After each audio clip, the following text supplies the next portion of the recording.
There we go. All right. Let's try it again. Take two. Hey. Okay.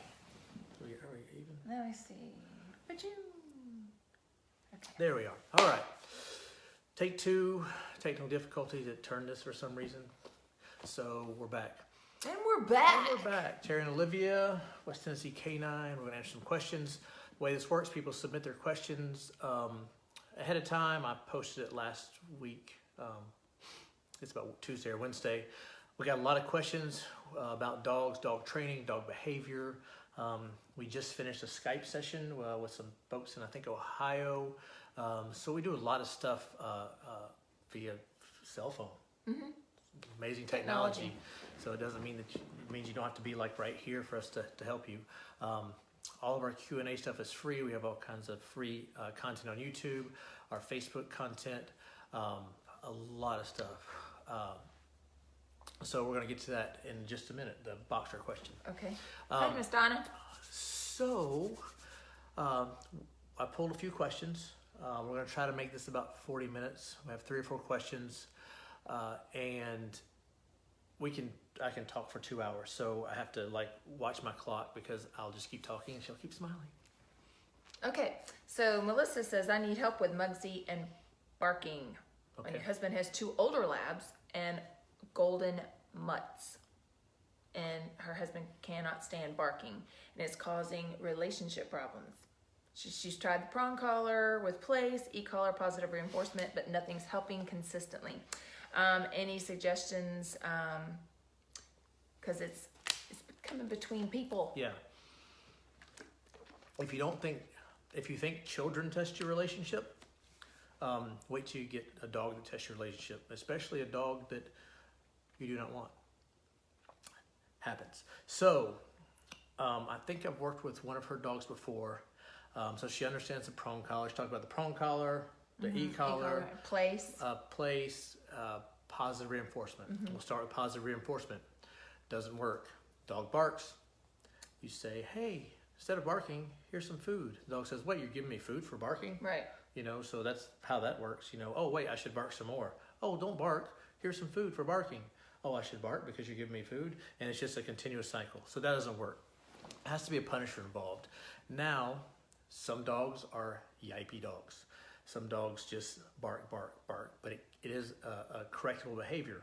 The thing is, whatever consequence you use, there has to be a consequence for the barking, whether it be a bark collar or a shot collar, or if you're using a prong collar, or whatever, a can full of pennies, whatever the punisher is for that dog to say, oh, I should stop doing that because this isn't pleasant. The kennel dogs, to keep them from barking, we're aboard. They're all barking, and all of them, I'm not training, some of them are just boarding. They're barking, barking, barking. Our building is concrete block. And so you're taller than me now. Oh, sorry. You're taller than me anyway. Making me look like a slouch. And so to get them to stop barking, I take a metal bowl and I chunk it down the middle of the aisle. And it's like clang, clang, clang, clang everywhere. And dogs are like, oh my gosh, what's that? And that's all it takes to get the new dogs to stop barking. So It interrupts what it they're doing. interrupts and also punishes because they don't like that noise. So like, wait a minute, every time I bark, I'm going to hear that clang, clang, clang, clang. As a matter of fact, As a matter of fact, every time you bark, you're going to hear that clang, clang, clang, clang, clang. I'm just not going to bark. So to stop the barking, there has to be an interrupter. There has to be a punisher that the dog cares about. What happens is a lot of times we underwhelm our dogs. So we use vibrate collars. We use bark collars. And if I'm home, I don't like using a bark collar because you're not unsure the level. A lot of them will increase levels as the dog barks more. So I would rather use just a regular e-collar where I can control it. But it has to matter to the dog. So right now the dog hears something over and over again. Oh, this is enjoyable. Endorphins are up, like, hey, good times. Then it becomes a learned behavior, and that's barking at the TV, barking at everything. What I'm saying barking is at wind. Barking at wind, or the thought of wind. and so what I'm going to tell the dog is really quickly, I'm not going to start on the e-collar low. E-collar is the best thing to stop barking. Make sure when you use one and you get one, you get a good one. E-collar technologies. I use the Mini Educator. Dogtra. Garmin has some good ones. Make sure it's a good quality e-collar so you know the level of stem that you're giving the dog is super accurate. And so I don't start like on one. I just go, boop, I turn the thing up.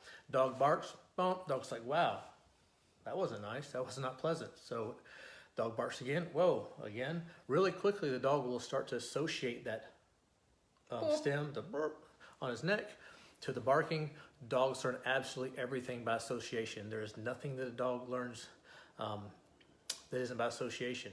Naturally, their basic drives are to seek food, a mate, and shelter.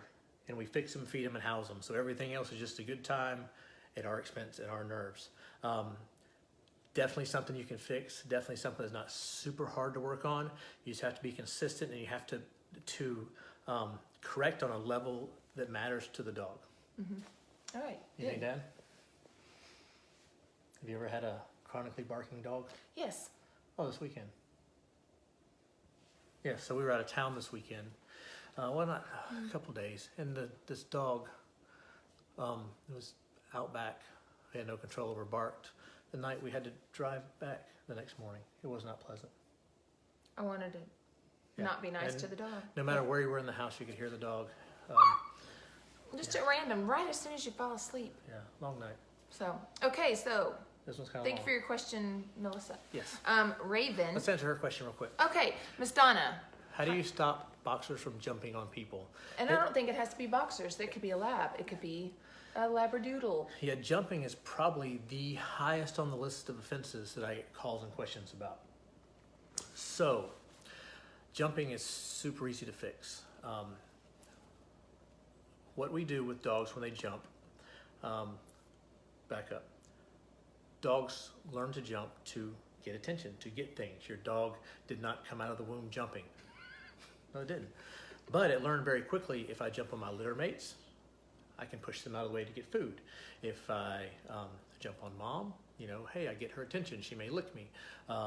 Hey, you human, wait, if I jump on you, you'll pick me up. And they're learning this as little puppies. Right.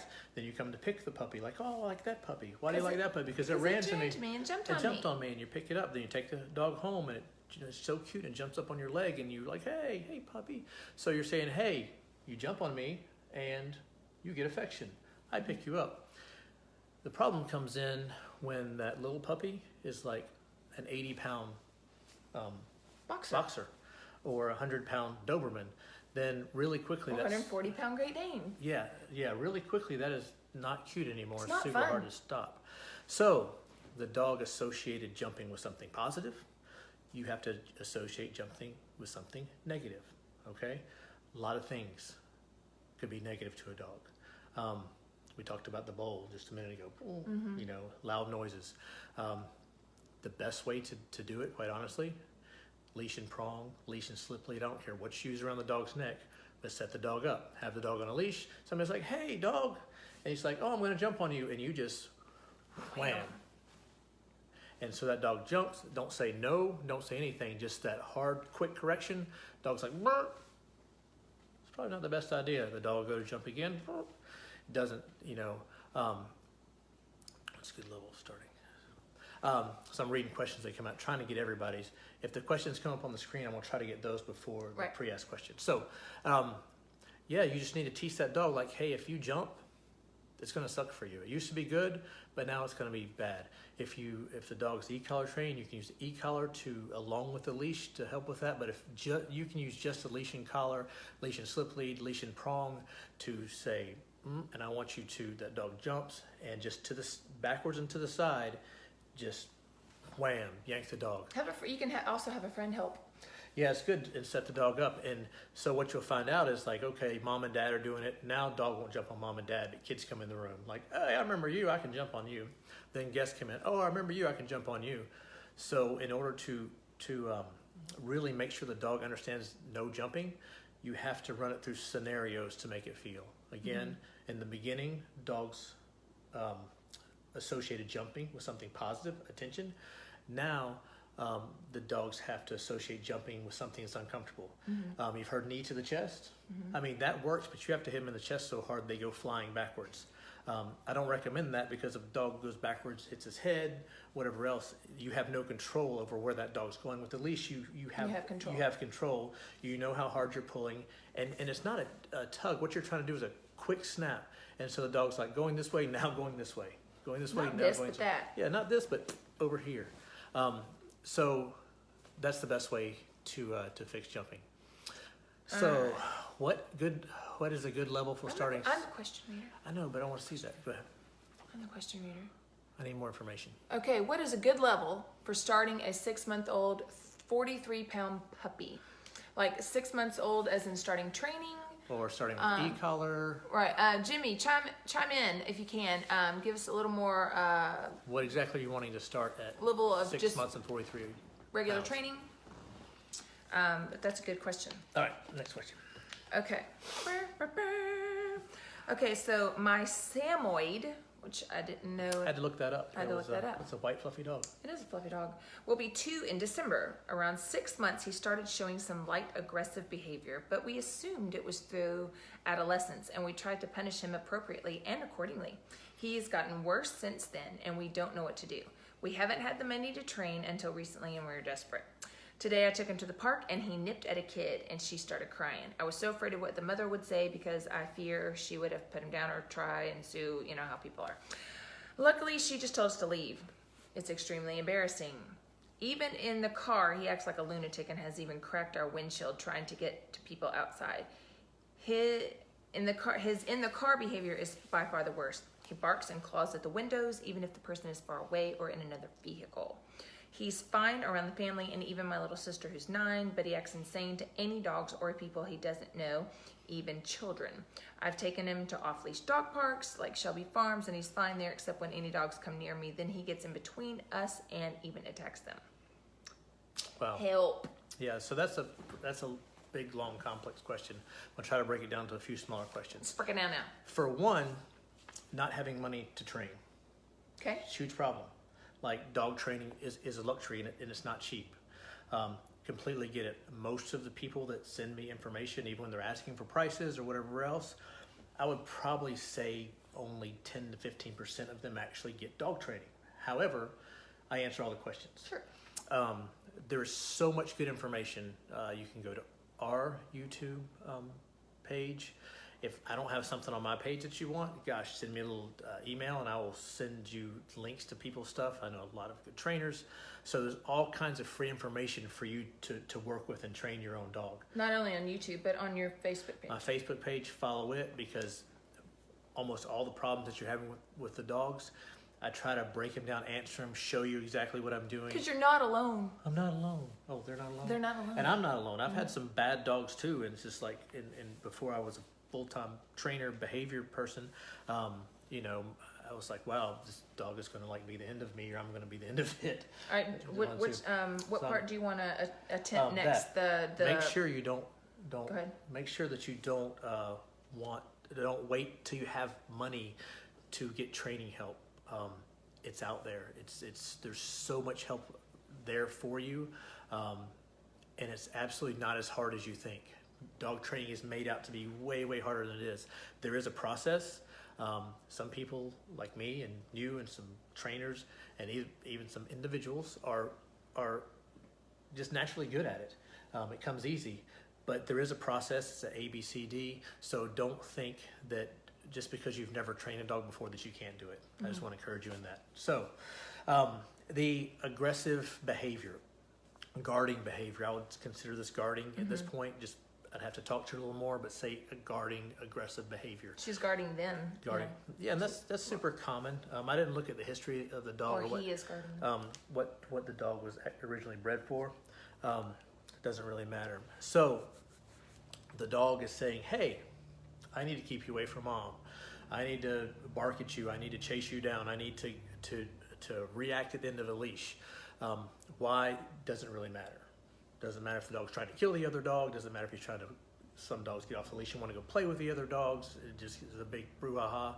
I'm not going to find out. Right. What I'm going to do is stop the behavior. So at this point, the dog is saying, did she say how old the dog was? He'll be 2 in So December. he'll be 2. So he's coming into maturity. He's like going to bow up. It's like, ha, I'm the man. He's a 19-year-old that knows it all. Yeah, What?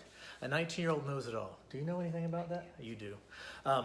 So a dog's like, my space, my people, you should leave. And dogs tell us that by how? By barking. By barking and coming after us and lunging. The bottom line is you have to stop the behavior. At this point, it's an adrenaline rush. Endorphins are up. The dog is like, I'm going to go after this dog.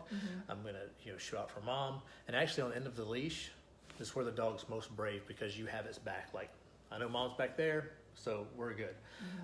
You think it's like out there trying to be like big and bad, but really it's saying they're back there and They're back there and I'm okay. So you're going to have a consequence for this behavior. And the consequence has to be, this has to suck for you.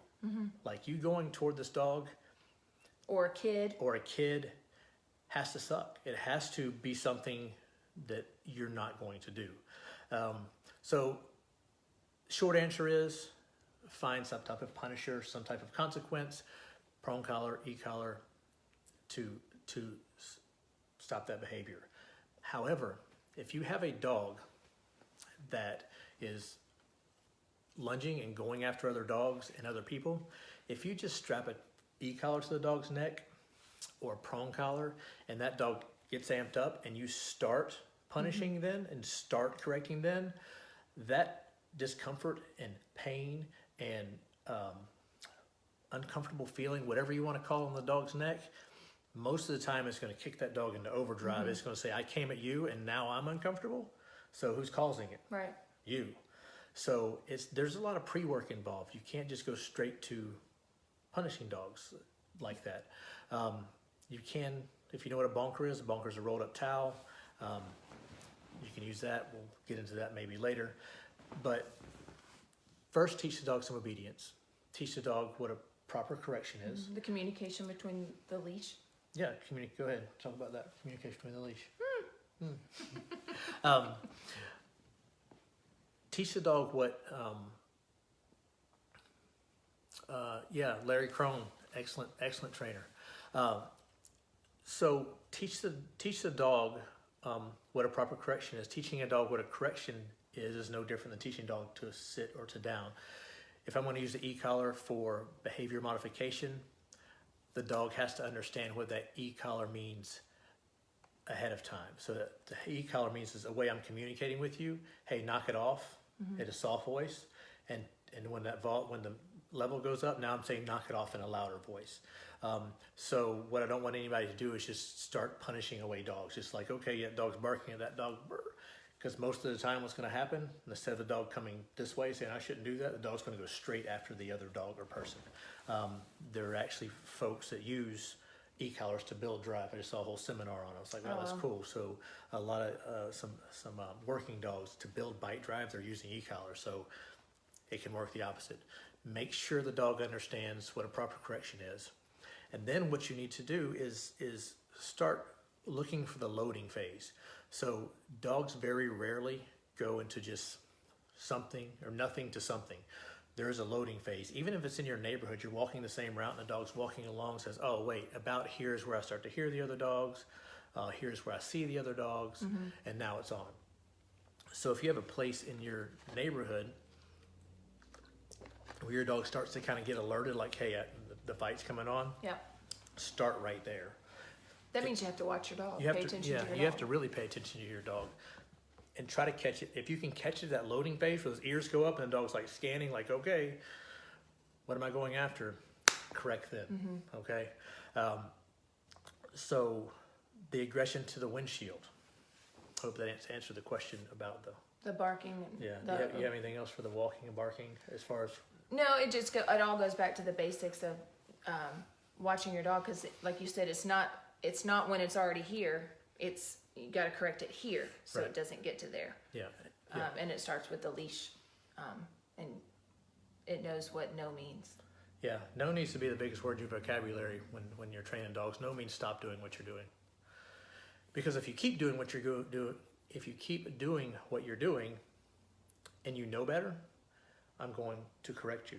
It's not going to be pleasant for you. Well, and I know a lot of people, and I don't know if this particular case, but sometimes when our dogs bark at the front door, and I've been guilty of it, the dogs bark at the front door and you're petting them going, no, stop, no, Yeah. stop, no, stop. it's But all okay. you're doing is giving them affection. Yeah. Hopefully I haven't and- been guilty of it like lately. Not lately. That would make me but kind of suck as a no, trainer. not lately, but I have in the past, you know, but that's reinforcing that behavior. So we need to watch what we're doing too. Yeah, you know, a lot of times what I'll see is the dogs are acting up, and especially like drop-offs a lot. The dogs are like, oh, wow, even if they're trying to like take my No, face stop. off, it's a stop. And then this negotiation process starts happening. There is no negotiation. It's my rules. Like, you know, we don't. My way or the highway. There's no rules here. The best thing to do in that situation is don't talk to your dog. Just let the leash do the talking. The leash needs to be your form of communication. The e-collar, when the dogs are barking at 10 million decibels, even if it's not your dog can't hear you anyway. If you've ever been involved in a dog fight, it's loud. And like your dogs can't hear you. And your yelling only amplifies things. That's a super good point. The dog needs to understand that leash communication, super important. So You were talking about the car. yeah, and the car is the next point. So our dogs have your other car, the whole back thing. We made the mistake of trusting someone we didn't know to train vehicle security. This is before I knew any better. This was some years ago. And so what they did is they put the dog in the car and they teased it from the outside. And decoys, they tease the dogs. That's kind of what they do. But like, we have 2 Dobermans in her car, in her Pilot, and they're going from the front seat to the back seat, slamming into the window. The back part of The back part of the console, like where the cup holder, it was just destroyed. Yay. Yeah, and I didn't know any better at the time. Like I just kind of started seeing this whole thing. It was some years ago, but it really screwed the dogs up. And one of our dogs went through my back Jeep window. What else have our personal dogs done? Trying to go after other people. They scare off the people in the corner. They do. My first Doberman, like years and years ago, I thought it was cute when she went to the door and slammed herself into the door, like after people. When she got old, I had to replace the door. Wasn't so cute anymore. So, been there. Dogs usually will protect the vehicle, protect their house, be protective of it. They become super brave. There's something in between them. It's their property. It's a guarding behavior. So just like on the walks, on the Around the drive, neighborhoods and stuff. well, on the drive, teach your dogs down. So even when I have dogs that are like get super car sick or super nervous in cars,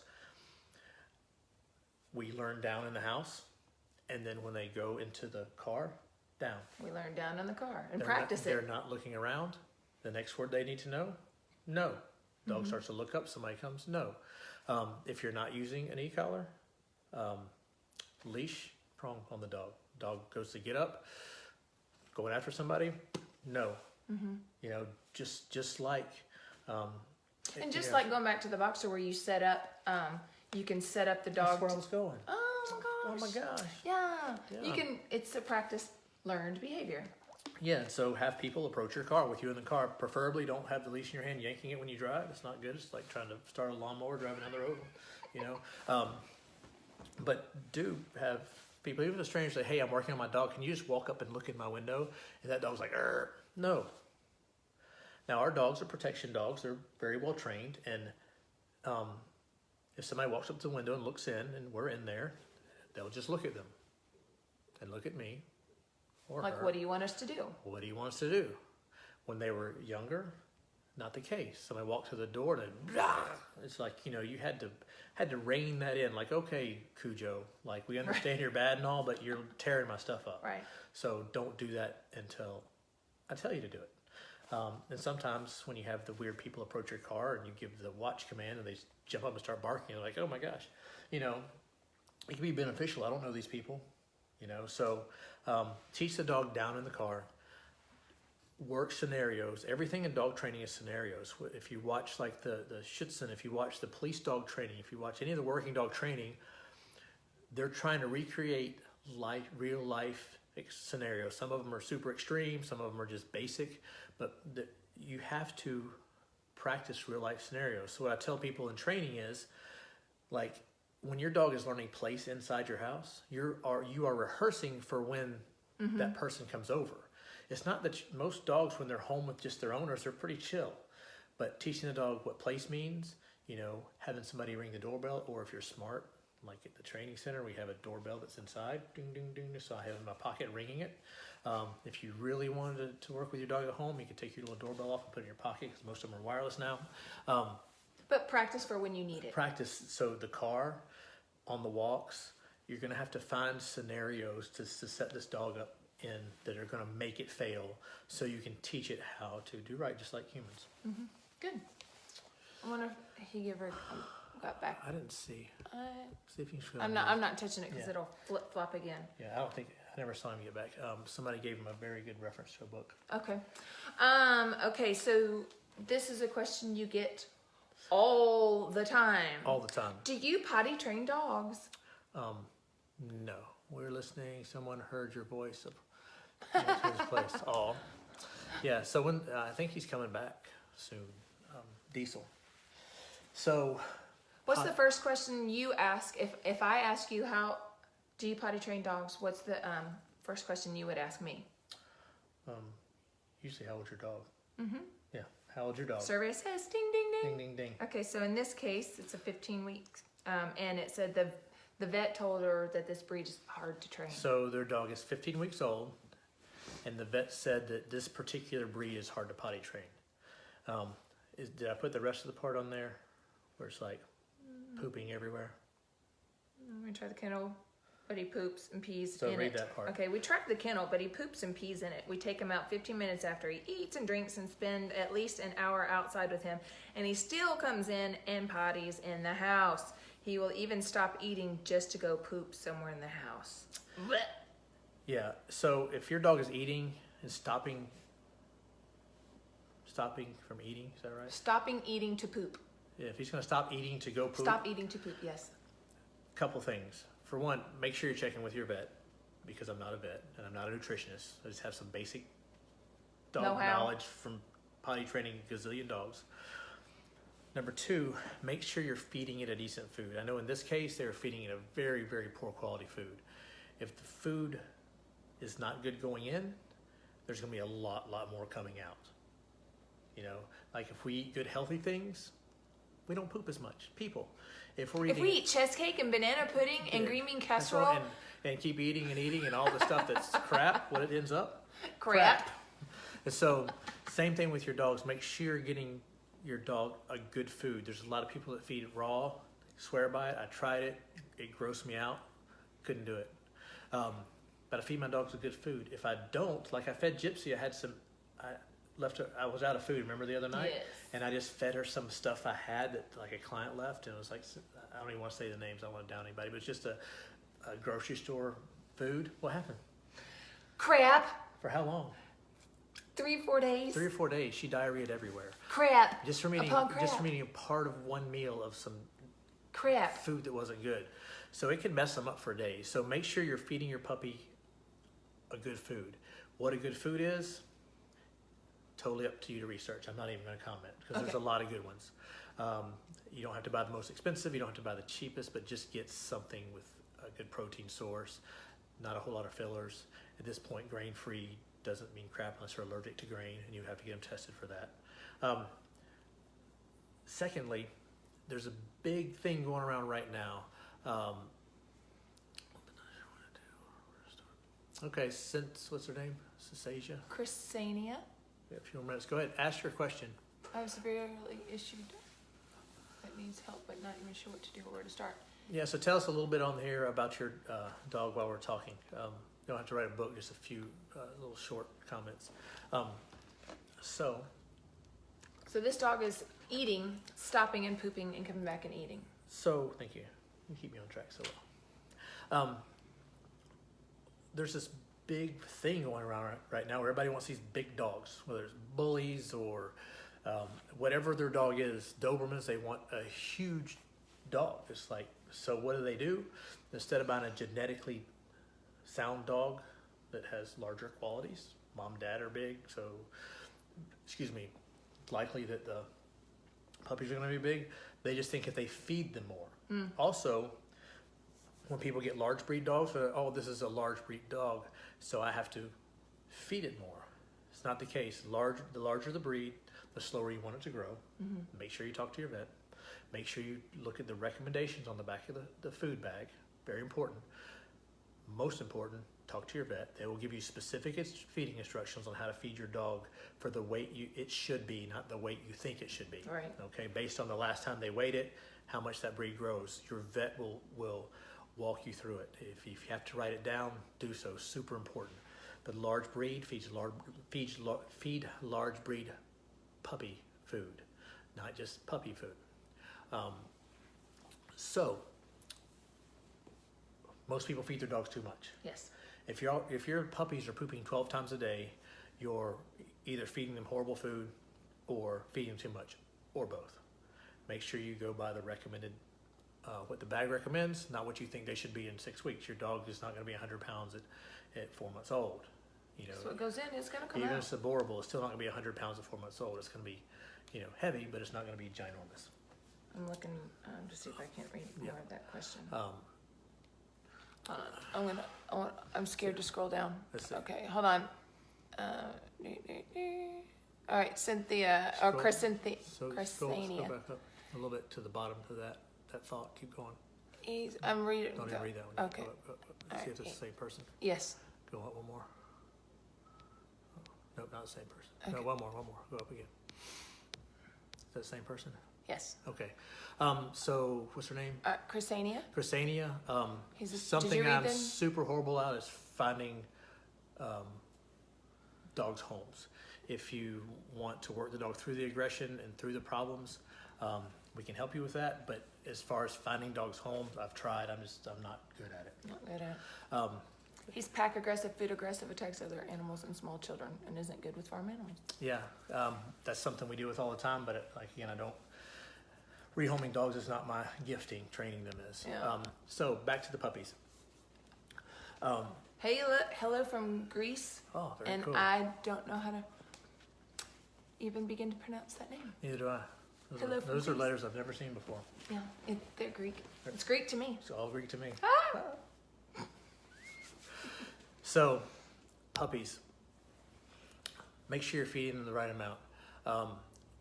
The thing about potty training is pretty simple.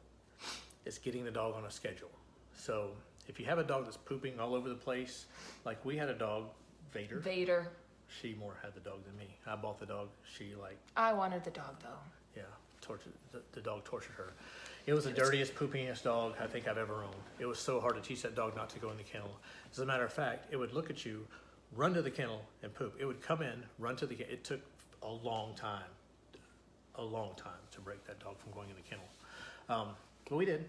We did. She did. Let me take that back. She did. Yeah. So with potty training, it's all about scheduling.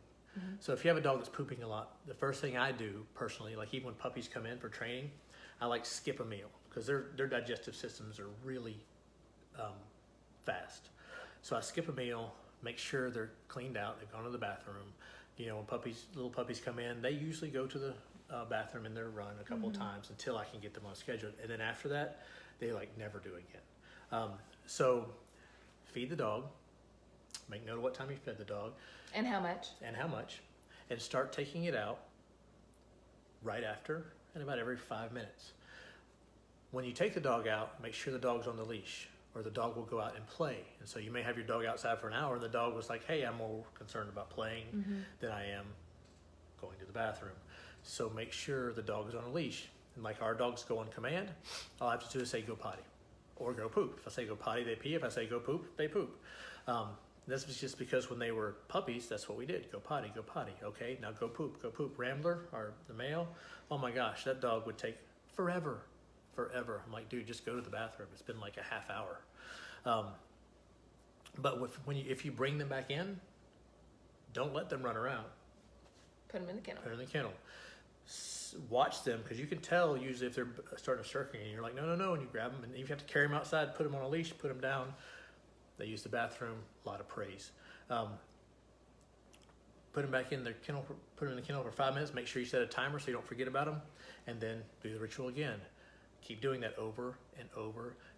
A few minutes outside, a few minutes in their kennel until they go. I don't even care if they go in their kennel at this point. What I'm trying to see is, okay, I fed you at 2 o'clock.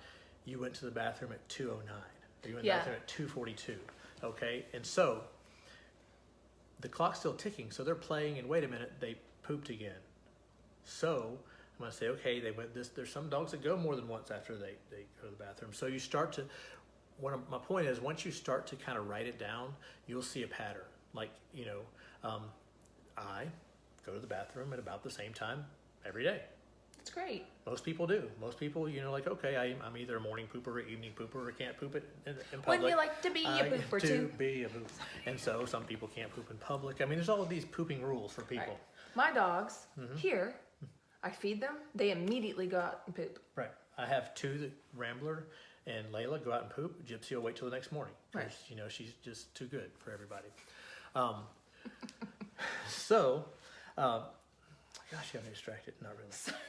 Poop. Poop. It always comes back to poop. Always comes back to poop. So you'll start to see a timeline. You'll start to say, okay, I'm seeing how this goes. And you'll be able to adjust the amounts of food. Maybe you feed the dogs, if you're feeding the puppy 3 times a day, which you should as a young puppy, maybe you feed them 2 smaller meals during the day, and then a bigger one at night. So when you're home, to let them out longer. But you can start to adjust their schedule. Like I said, once they get to the training center, they'll have a couple accidents, but after that, their schedule is like, okay, this their schedule, because we write it down on the kennel. There's a card, and we keep track of when they go to the bathroom, how much they eat when they go to the bathroom. Scheduling is your friend. Scheduling, it's all about scheduling. But you also have to remember they're like teeny puppies. They're infants. So are they going to have accidents? Are they going to like not go outside and come in and go? Yeah. Next tip, when they're inside, even after they've gone to the bathroom, like, don't let them run in your house. Don't even section them off in the kitchen. Leash. The dog goes to poop. You can say nope. Go outside. It may get a little turd out or something, but you're like, nope, I'm going outside. So I mean, it's kind of like potty training kids. If you have kids, and you're like, no. Right. And you make them sit on the potty, and as a parent, it's mind numbing. Yeah, it is. And it's like, go to the bathroom. But what do you do when they go? Like, yay! I mean, you bribe the crap out of them. Yeah, he's like, literally. Okay, well, that's good. You said Sorry. bribe the crap. Yeah, just got your head cut off. I don't like that. There we go. Hey, there you are.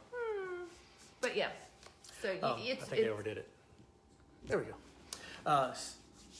So yeah, with your dogs, like, they go to the bathroom. If you want to, like, very small treat, don't give them like enough treat for the poop. But if you want to reward. But make it a big deal. Make sure you're saying, go potty or go to the bathroom, or outside is a good thing. Yeah, so they start to understand, like, oh, that's what that means. It's just like teaching them anything else. Like we said, our dogs will poop and pee on command. So if I take them outside and say, go potty, if we're in your house and I tell them to go potty and point to your bookcase, my male's going to walk over and pee on your bookcase. That means I told you to do something. It's no different than telling them to sit. So let's talk about peeing in the house, which is usually the bigger offense, because puppies pee all the time. Why do they pee all the time? Because they drink all the time. Right. But what's available to them all the time? Water. Imagine that. So, again, I want to tell you not to deny your puppies access to water. They need a lot of water. However, don't give them free access to water, because they will drink and drink and drink and drink and drink until what? And then they're just peeing all day long. So I feed after play. I feed after, give them water after play, give them water after meals, and then immediately take them outside. I don't just sit there and let them gorge themselves. They're taking in water. Their stomach's like only this big around. So they've had food, and they can only take in so much water. So I regulate their water. Good job. Do you want to? How would I handle something like the aggressive? The Chihuahua. Yeah, so aggressive rehab is not something that I can like completely go into. It's a big process. Every dog's different. The minimum a dog has to be with me for training for aggression is 3 days, the minimum. 3 weeks. 3 weeks. Thank you. 3 weeks minimum. Some dogs, aggressive dogs, with me 5 or 6 weeks. It's a process. It's depending on their people aggressive, dog aggressive, both. I think she said a little both, mostly other animals. And farm animals. And farm animals. Probably anything that moves. Probably. Anything that moves Right. has to go catch it. So Maybe send you a PM or something. yeah, and send me a talk- message on that. I can point you to my programs. It's pretty it's a pretty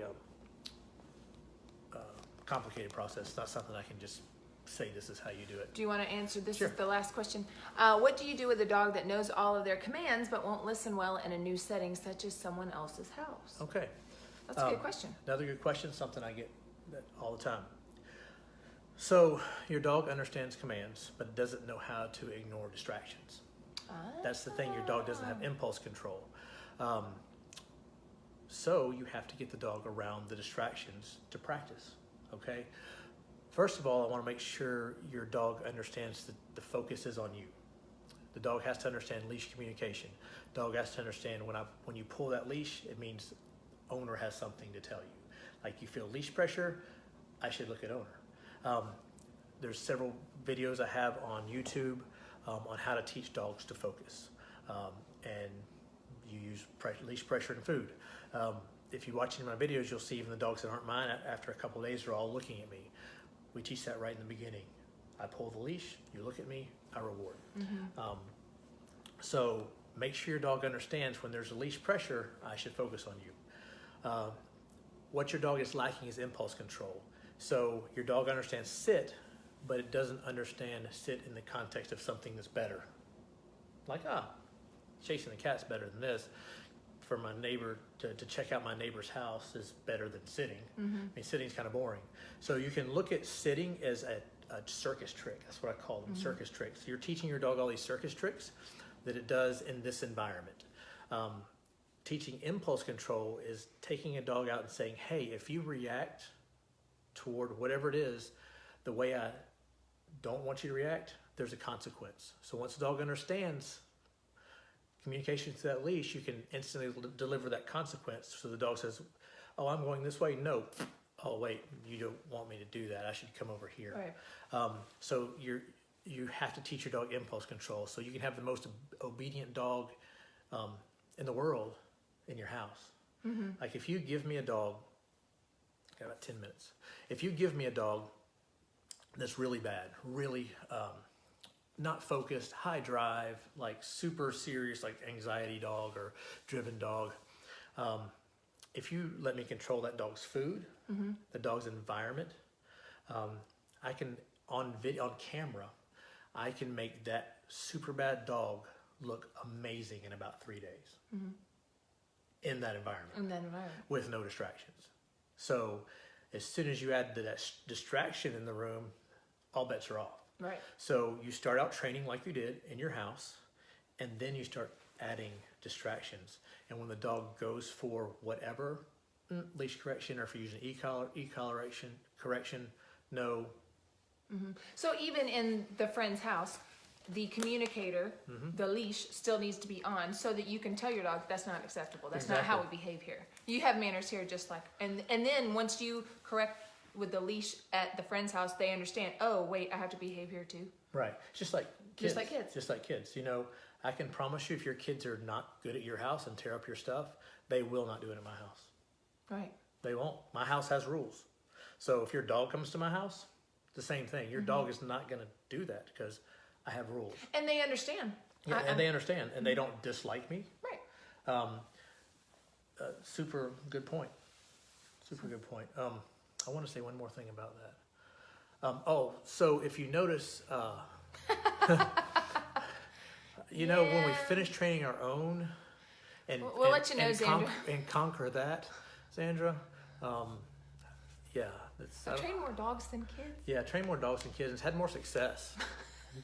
Yep. We're not too bad. They're not too bad. They're not too great. They're good kids. So if you notice, like in my videos, all the dogs are on place. Like they understand that of what that means. Right. Like I put it down. It's a circus trick. Okay. When people come for their go homes, I put the place cot down. I walk in. The dogs look at their owner. They look at place, they get on place. And then they start going crazy for their owner, and then I calm them down. But they do what we've been trained to do every time we've walked in that room for as long as they've been with me. So that trick works at people's houses too. I just got a text email from a client whose dog was there a couple weeks ago, same problem. The dog's acting crazy at my mom's house. And she didn't ask me what to do. She just went and got a towel, put it on the ground, put the leash on the dog, and told the dog to place. So if you teach place at your house and something that the dog understands, like I have these boundaries and I know how to operate within them, if you take that to someone else's house and kind of transfer that ownership from one house to the other, it makes it easier for the dog to transition. Just like kennel training a dog makes it easier to take the dog places with you or move. The dog understands what that means. Yeah. So It is transferable. it is transferable. So that's a good tip too.